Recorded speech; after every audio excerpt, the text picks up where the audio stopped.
우리가 누가복음 말씀을 계속 나누다가 지금은 이제 부활절, 지난주 종료주일 부활절 요한복음의 말씀을 나누고 다음 주에 우리 누가복음 말씀으로 다시 돌아갑니다. 요한복음 20장, 우리 복음서마다 이 부활 기사는 다 이야기하지만 요한복음 20장을 통해서 오늘 주님께서 말씀하시는 음성을 특별히 듣고자 합니다. 오늘 말씀에 보니까 막달라 마리아가, 다른 복음서에 하면 또 다른 여인들이 예수님께서 십자가에 죽으시고 난 다음에 무덤에 장사되고 그 무덤을 보려고 갔습니다. 근데 그 무덤이 비었죠.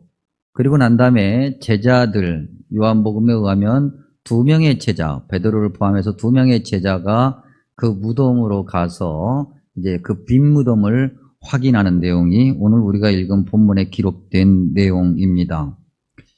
그런데 질문을 한번 해볼 수 있습니다. 이들은 왜 예수님 무덤에 갔을까? 뭔가 기대하는 것이 있기 때문에 갔을 텐데, 뭔가 생각하는 것이 있기 때문에 갔을 텐데, 그들이 생각한 것, 그들이 기대한 것은 무엇이었을까? 오늘 성경을 읽어보면 아주 그냥 단순하게 2절의 그 여인의 표현만 보더라도 사람들이 주님을 무덤에서 가져다가 어디 두는지 우리가 알지 못하겠나이다. 즉, 이 말씀인즉 부활한 주님을 지금 확인하지 못하고 있는 거잖아요. 믿음으로 말이죠. 무덤이 비었어요. 주님이 평상시 말씀하신 대로 부활하셨구나라고 생각하지 못하고 있다는 거예요. 그런데도 무덤에 갔어요. 왜 갔을까? 뭐 때문에? 여인들은 그렇다고 치고 시몬 베드로와 함께 갔던 어떤 제자, 그 다음에 이들을 대표로 해서 그 뒤에 다른 제자들도 동일한 마음일 텐데 이들은 도대체가 이 빈 무덤을 확인하러 왜 갔을까? 어떤 마음이었을까? 뭔가 기대하는 마음이 아니었겠습니까? 혹시나 주님께서 정말 부활하셨을까? 만약에 그런 마음이었다고 한다면 그들이 기대한 부활은 또 무엇이었을까? 어떤 부활이었을까? 아마도 이런 그들의 어떤 나름대로 기대, 이런 것들은 우리가 일반적으로 얘기하는 반전을 수반하는 건데, 예수님께서 예루살렘에 들어가실 때 수많은 사람들이 환호할 때 그때 가졌던 기대감, 반전 같은 거죠. 이제 세상이 뒤집어질 거야. 그동안에는 아무 일도 없이 그저 그냥 우리가 이렇게 살았는데 이제는 새로운 세상, 그야말로 혁명적인 세상이 올 거야. 우리가 늘 들었던 메시지. 그런데 예수님께서 예루살렘에서 하신 일은 별거 아니었어요. 그저 그냥 무기력한 거였고, 이게 웬일이지? 라고 하는 의심을 하게끔 하는 그런 일들. 그리고 힘없이 잡히셨고, 힘없이 조롱당하셨고, 힘없이 죽으셨어요. 사람들은 기대했을지 모르겠습니다. 예수님께서 겟세마네 동산에서 잡히실 때 그때 그 순간 예수님께서 뭔가를 하실 거야. 근데 아무 일도 일어나지 않았어요. 예수님께서 재판정에서 온갖 조롱과 멸시를 당할 때 사람들은 기대했을지도 모르겠습니다. 무슨 일이 일어날 거야? 주님께서 뭔가를 하실 거야. 그런데 아무 일도 일어나지 않았어요. 십자가에 못이 박히는 그 순간 그들은 기대했을지도 모르겠어요. 이제 곧 반전이 일어날 거야. 주님께서 갑자기 펄떡 일어나셔서 주님의 나라를 선포하시고 주님의 정부를 수립하실 거야 라고 기대했는데 아무 일도 일어나지 않았어요. 십자가에서 그렇게 피 흘리시면서 못 박힌 손, 그 발 때문에 고통스러워하는 주님의 얼굴 속에서 극적인 효과는 이제부터야. 여기서 정말 주님께서 팍 하고 큰 능력을 행하시면 정말 대단한 반전이 일어나는 거야. 그들은 생각하기를 손에 박혔던 못이 퍽 튀어나가고 발에 박혔던 못이 팍 튀어나가고 온갖 피 흘렸던 그 핏자국이 깨끗해지고 그런 거 말이죠. 이들이 이런 걸 기대했을 거라고 하는 그 흔적을 우리가 어디서 볼 수 있냐면 소위 변화산에 올라갔을 때 그들이 했던 행동들, 그걸 통해서 볼 수 있어요. 그리고 예수님께서 예루살렘에 입성하실 때 하나는 오른쪽에 하나는 왼쪽에 앉고 싶어하는 그 마음을 통해서 우리는 확인해 볼 수 있죠. 그런데 아무 일도 일어나지 않았어요. 이젠 희망이 다 사라졌어요. 이제 죽어버리고 말았어요. 그래도 혹시나 신랄 같은 희망을 하나 갖게 되는데 그게 무덤을 가보는 거예요. 무덤을 가면 정말 주님께서 부활하셨을까 확인할 수 있을 것이고, 야, 거기 가면은 우리가 기대했던 그 반전을 볼 수 있을 거야. 오늘 성경에 보면 안식 후 첫날 일찍 아직 어두울 때 그랬어요. 새벽이 깜깜 아무것도 없어요.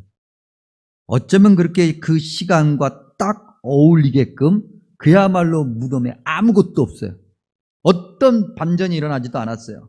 갑자기 새벽이 대낮같이 확 밝아지면서 주님께서 공중에 팍 하고 등장하면서 세상을 쫙 호령하고 제자들 싹 불러가지고 그렇게 다시 한번 확 뒤집는 그러한 반전은 일어나지 않았어요. 아무것도 없어요. 도대체 이게 왜 무슨 일일까?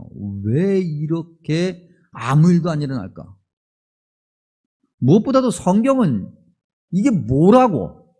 이렇게 아무것도 안 일어나고 보잘것도 없고 초라하기 그지없는 그야말로 죽고 패배한 자의 그 빈무덤, 누군가가 시신을 강탈해 가서 숨겨버렸을 것이 분명한 것 같은 이러한 아무것도 아닌 이 부활의 이야기를 뭐 그렇게 대단하다고 복음서마다 다 기록하고 그렇게 이곳저곳에서 부활의 소망을 가지라고 말할까? 성경은 부활이 정말 무엇인가를 알려주고 싶었기 때문이죠. 부활이라고 하는 것은 우리가 저와 여러분이 기대하는 그러한 어떤 세상적 반전을 기대하는 화려함, 그런 어떤 우리가 기대하는 그 어떤 힘, 그런 과시, 그런 게 아니라고 하는 것을 보여주고 싶은 거죠. 요한복음 7장에 예수님의 형제들이 예수님께 그렇게 얘기합니다. 아니 그렇게 큰 능력을 이 갈릴리 총구석에서 행하지 말고 예루살렘 가서 하십시오. 사람이 자기 이름을 한번 빛내보려면, 크게 한번 드러내보려면 큰 데 가서 놀아야지. 예수님이 무엇 때문에 이 세상에 오셨고 무엇을 요구하시는지를 전혀 모르고 있었던 예수님의 형제들, 그런 마음으로는 부활의 참된 의미를 알지 못하죠. 세상이 기대할 수 있고 세상이 보여줄 수 있고 세상이 그렇게 확인시켜 줄 수 있는 그런 것으로 부활은 일어나지 않는다고 하는 거예요. 마침 우리가 요한계시록 지금 듣나누 정독을 하고 있는데 요한계시록 11장, 12장, 13장 계속해서 읽어보면 사탄이 얼마나 대단한 존재인가를 확인해 볼 수 있어요. 사탄은 마치 하나님보다도 더 센 것처럼 드러나는 순간들도 있어요. 바로 그런 모습, 사탄이 그런 모습으로 나타나는 이유는 우리가 그런 모습을 기대하기 때문이고 우리가 거기에서 정말 대단한 것을 확인하기 때문이고 확인하려고 하기 때문이고 그래야만이 정말 능력 있는 자라고 우리가 믿기 때문이죠. 그런데 성경은 그렇게 말하지 않아요. 부활은 정말 조용한 시간에 일어나요. 깜깜한 시간에 일어났어요. 왜 그랬을까? 왜 우리가 기대하는 그 반전은 전혀 없이 그저 그냥 우리가 예상한 그대로 그렇게 부활은 초라하기 그지없을까? 제가 요즘에 스트레스 아닌 스트레스를 받는 것이 하나 있습니다. 그동안에도 우리 교회에 이런저런 행사가 있어서 이렇게 각 교회에서 축하 선물로 온 나무, 화분 이런 것들이 있어요. 그냥 통틀어서 화초라고 할 때, 나무도 있고 꽃도 있고 저는 그 구분을 잘 못해서 그냥 화초라고 할 때 그 화초들을 매번마다 이렇게 잘 간수를 못해서 돌아가시게 했어요. 그래서 화초들이 이렇게 오면 그 주간에 행사했을 때 반짝하고 한 일주일 정도 있으면 시들시들 하셨다가 한 달도 못해서 다 돌아가셔가지고 맨날 화초 장례를 치르곤 했는데 작년에 우리가 임직식 하고 난 다음에 이제 그래서는 좀 안 되겠다. 이번만큼은 좀 살려보자. 이제 그래서 그 중에 이제 몇 개를 이제 제 방 목양실로 가지고 들어왔습니다. 사실은 제가 가지고 들어온 건 아니고 거의 가지고 들어가야 된다고 어떤 분이 얘기하셔가지고 가지고 들어올 수밖에 없었어요. 이모 정자 씨라고 그분이 그렇게 얘기하셔서. 근데 이제 저는 그게 스트레스예요, 약간. 왜냐면 한 번도 그런 걸 키워본 적도 없고 그런 것이 옆에 있다라고 하는 것을 느껴본 적도 없고 관심도 없고, 그런데 이게 옆에 딱 와서 있으니까 왠지 모르게 그걸 살려야 된다는 어떻게 보면 의무감? 이런 것들이 있어요. 그래서 제가 뭐 말도 걸어주고 그러면 좋다고 그래서 말도 걸어요. 잘 있었냐? 그러면서 그러는 제 모습을 보고 이제 점점 나이 먹어가더니 미쳐가는구나, 그런 생각을 스스로 할 정도로. 근데 이제 불을 이렇게 막 켜놓으면 이분들도 주무셔야 된다고 그러더라고요. 그렇습니까? 네, 대답을 하시는군요. 그래서 이것도 불을 꺼줘야 된대요. 그래서 우리가 잘 때 이분들도 주무셔야 되고, 우리가 일어나면 이분들도 일어나셔야 되고, 이분들이 또 햇볕을 좋아하니까 또 햇볕 요즘에 쨍하면 또 내놔야 되고, 밤 되면 그래도 아직은 추우니까 또 드러나야 되고, 이걸 애써서 드러났다가 또 보통 귀찮은 일이 아니에요. 근데 그걸 해야 돼요. 그러면서 갑자기 생각을 하게 됐어요. 저분들은 왜 밤이 필요할까? 하나님이 그렇게 만드셨기 때문에. 밤이라고 하는 것은 사람에게 쉼을 주고, 새벽이라고 하는 것은 그 고요한 가운데서 하나님이 주신 그 생명의 쉼을 마음껏 즐기는 한참 피크의 시간이고, 그렇게 해서 또 새로운 삶을 살아갈 수 있도록 하나님이 주신 은혜의 시간이니까. 그래서 그분들도 생명이 있는 분들이니 불을 꺼줘야 되고 밤 되면 쉬어야 되는구나. 그래서 좋은 음악도 틀어줘야 된다고 하고 자꾸 말도 걸어줘야 되고 쓰다듬어야 된다고 하는구나. 그래서 2부 예배 들어오기 전에 제가 쓰다듬고 2부 예배 드리고 올게 말도 걸어주고 왔어요. 한번 살려보려고 합니다. 혹시 나중에 제가 장례를 치르더라도 아유 목사님 그럴 줄 알았어요, 그렇게는 말아주시기를. 생명이 있는 건 그런 거예요. 주님께서 그 생명을 유지하게끔 하기 위해서 밤이라고 하는 것, 어둠이라고 하는 것, 쉼이라고 하는 것을 주셨고, 그건 고요함이에요. 부활이 새벽에 확인되는 것은 그 생명의 시작이 하나님께 있음을 알리기 위함인 거죠.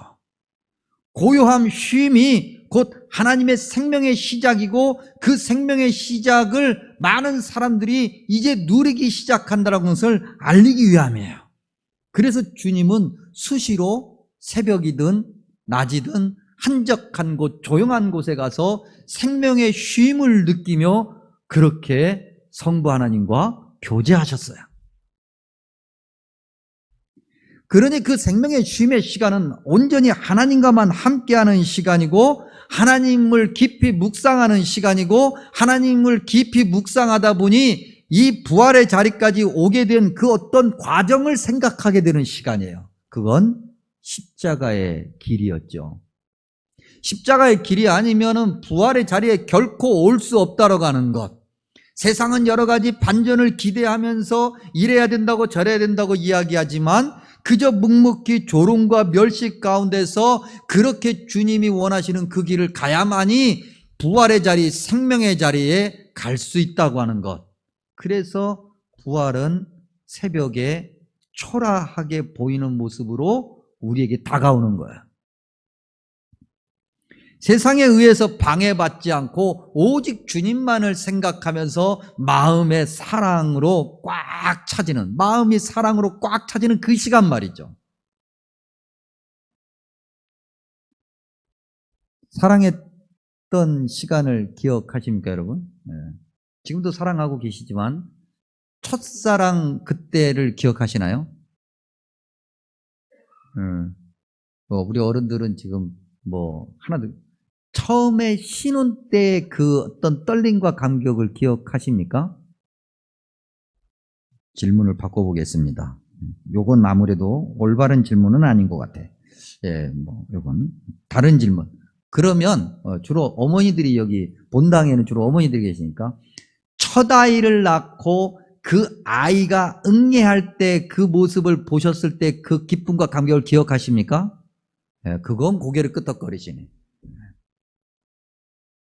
그 사랑은 요란하게 오지 않았어요. 그렇죠? 어느 날 쑥 다가왔어요. 그리고 그 사랑 때문에 심장이 쿵쾅거리기 시작했어요. 그렇죠? 바라보기만 해도 예쁘고 내 모든 것을 다 주어도 아깝지 않고 그때 그 쿵쾅거리는 심장 때문에 심장내과를 가지는 않아요. 그렇죠? 너무나도 기쁘고 감사. 그래서 자꾸자꾸 바라보게 되고 자꾸자꾸 쳐다보고 기쁨이 꽉 차고 그래서 뭔가를 그 아이를 위해서 해주고 싶고 나의 발걸음이 자꾸자꾸 그 아이를 향하게 돼요. 그래서 그런 얘기 하잖아요. 아빠들이 퇴근이 빨라졌어요. 언제? 아이가 태어났을 때. 퇴근이 늦어지기 시작해요. 언제? 그놈이 커서 속썩일 때. 부활은 마치 그런 거예요. 주님의 사랑이 우리 안에 딱 들어오고 우리의 심장이 쿵쾅거리기 시작하고 그렇게 주님만을 바라보게 되고 주님이 원하시는 것을 향하게 되고 그렇게 하게 되고 그건 조용한 가운데에서 일어나는 거예요. 세상의 복잡함, 시끄러움, 화려함, 대단함 이런 걸로는 느낄 수 없는 것이 부활인 거예요. 그래서 부활은 그 새벽에 그리고 세상 모습과 전혀 다른 모습으로 그렇게 우리에게 다가온 거죠. 초대교회는 이걸 잘 알고 있었어요. 이 세상이 기대하는 반전이 아니라 고요한 빈 무덤을 바라보며 부활의 소망을 더욱 굳게 소유하고 천국 찬양을 기대할 수 있었어요. 그들이 보았고 그들이 마음에 품었으며 기쁨으로 찬양한 노래 요한계시록 4장 11절 읽어드리면서 말씀 마칩니다. 우리 주 하나님이여 영광과 존귀와 권능을 받으시는 것이 합당하오니 주께서 만물을 지으신지라 만물이 주의 뜻대로 있었고 또 지으심을 받았나이다. 아멘. 기도합니다.